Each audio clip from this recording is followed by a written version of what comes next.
As we mentioned before, it's Pollinators Month, and that means that the butterflies and the bees are out in search of tender blossoms. Taking in all of the colorful and fragrant flowers is part of what makes this time of year a joy to spend outside. I'm sorry, I was enjoying the fragrant part. So we encourage you to plant with purpose and make an impact on helping those pollinators, starting with your own yard.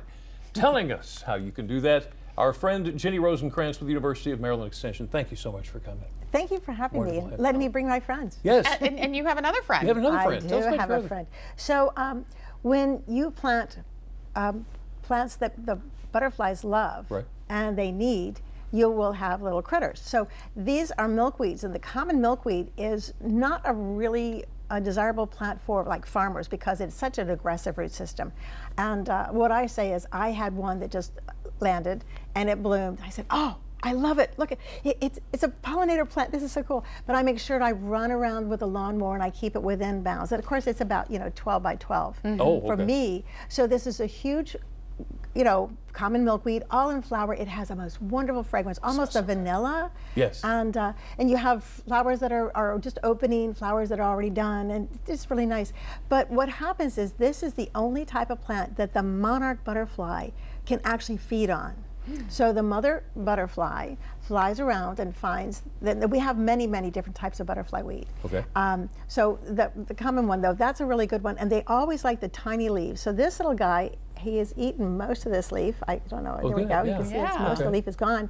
And he's just hanging around, and I think he's thinking of becoming a butterfly. Because normally, you read the book, The Hungry, Hungry Butterfly, chomp, chomp, eat all day, eat all night. Well, he stopped eating, so I'm thinking that he's thinking of just going ahead and becoming a butterfly, which is kind of cool. Yeah, that is kind of cool. But even when he's a butterfly, what he wants to do is he wants to eat nectar from butterfly plants. Right.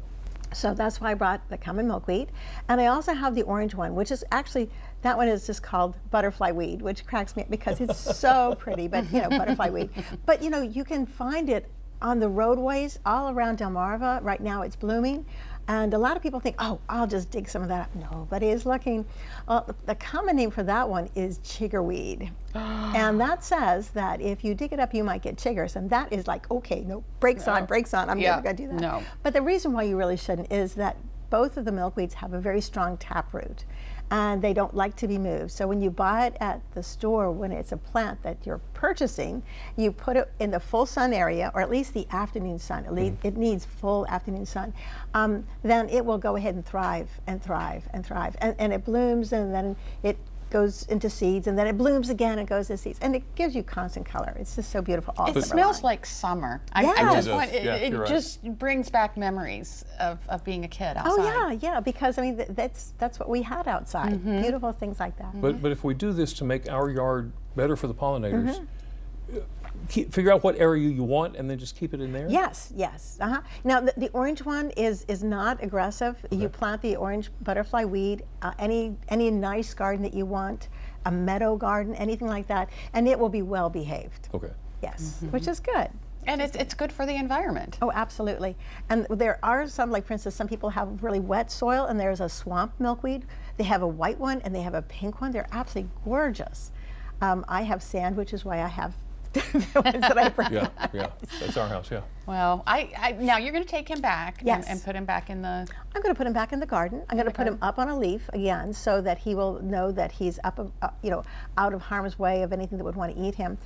It's really interesting though, if anything, like if a bird tries to eat him, and they can, and it's usually a young bird, it will be seated there, look at me, I just got a really good woo, woo, woo. And then it's projectile vomiting, and they will never eat another monarch butterfly or caterpillar. It's amazing. YouTube videos are full of those things.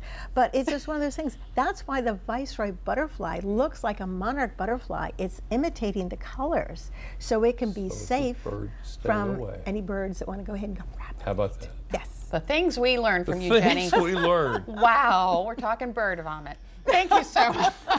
Projectile bird vomit. Projectile. And you can see it on YouTube. I don't think I'm searching for that one. Thank you, Jenny. Thanks, Jenny.